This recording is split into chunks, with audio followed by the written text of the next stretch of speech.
So we've just got a outboard carb here to do a bit of a demonstration on. As you can see, it's in pretty nasty condition. It's all seized up, full of corrosion. We're just going to strip it down. I'm going to split it through here, take the bowl off, and we're just going to blast the top side just to leave it with a comparator so you can see what it's like before and after. I've chosen to do it that way because all the moving parts are in the top there. So we'll leave this the way it is now. We'll split it in half, blast all the top, get it all freed up and cleaned out, and then we'll reassemble it, and that can become a demonstration piece.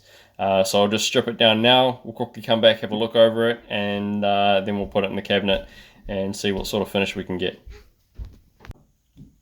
So there it is, stripped in half. I've left a lot of these other little fittings in there just to show you sort of how you can get around them. And how well the machine works in tight spots and between different metals. Generally, if you were going to do this on a working part, you'd strip it properly and take all this stuff out. But just because this is a demonstration, I don't know if this carb's ever going to be used again.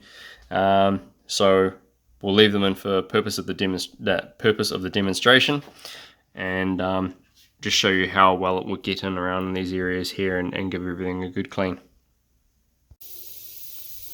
Here we are set up inside. I'm just going to turn the pump on and get going. Hopefully the wiper doesn't get too much in the way, but we'll need it to keep the screen clear enough so you can see through the camera. So here we go.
So there we go. I Think that the video may have cut short during the blasting.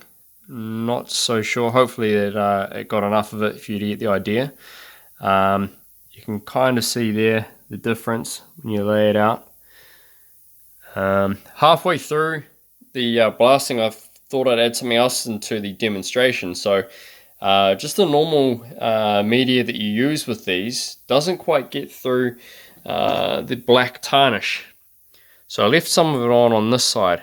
I don't know how well you can see it. You can more see it around there.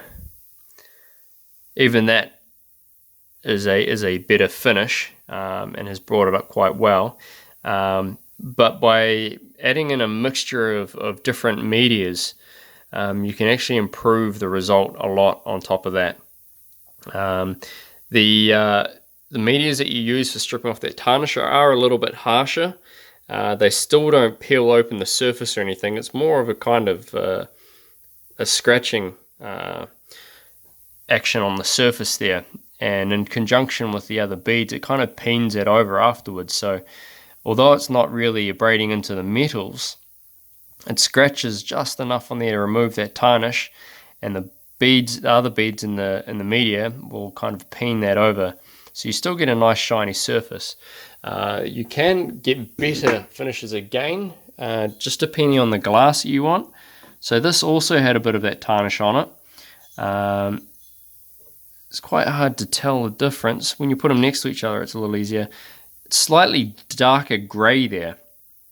And that's just the kind of beads that you run in it. You can use a finer materials, and it'll actually bring it up nicer. If I can just show you the comparison. See, there was the tarnish. This one wasn't too bad to begin with. You sort of see the condition it was in.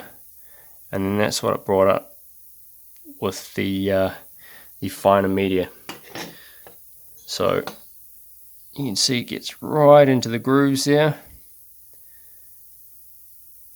And the other thing, when you sandblast, not only is it a lot rougher on the surface, these sorts of holes around here, they also get hard packed with sand, and it takes a long time to get them cleaned out, and often if there's threads in there, you can damage the threads. You don't have that problem with the wet blasting. It generally cleans itself out as you're going, so you can hold your nozzle right over there and get a good clean right down into the gap, so you can see right down in there. No wire brushing or anything. Get right down into those gaps there. So just a couple of the advantages of the wet blast system. As for how long, that was about 15 minutes. We don't have the greatest air setup here. The better your air setup, the quicker the finish you can get. You run bigger nozzles and a bigger air venturi in the gun, and also a higher water media flow. And it'll just speed up your process a lot more. You kind of have to dial it all back if you've only got small compressors. But I believe this one here, when I did that, I did it with a single compressor, 8 CFM free air delivery. And it's a little bit slow when you have to stop, but it will still do the job. But if you can get access to a higher rate, closer to, you want to be looking around the 25 CFM free air delivery. Some of the bigger piston pumps can do that, but ideally if you've got shop air from a rotary screw or similar, it's far more ideal. But that just goes to show you can do it on sort of your home compressors, and it's the kind of finish you can get out of them. Like I say, it was about 15 minutes. You can do them a lot quicker with a bigger machine, or if you're only got like a smaller 8 CFM machine, it will take a lot longer, but you can still get the finish. But that gives a bit of an idea. Once again, that's how it used to look, pretty heavily corroded. Been sitting outside, as a lot of the marine gear gets corroded like that in the salt air. That side there, you can see that black tarnish. That's so difficult to get off with everything. You can get off with a sandblaster, but it damages materials. And there with the wet blaster and the right mixture of blasting materials. And again, you could change it out one more time for a finer material. I'm going to show you this one, and then get that kind of finish. It's a bit better of a luster, slightly darker grey, but a really nice finish. Just makes it look like brand new out of the factory. But hopefully that gives you a pretty good idea of the kind of finishes you can get with a wet blasting system.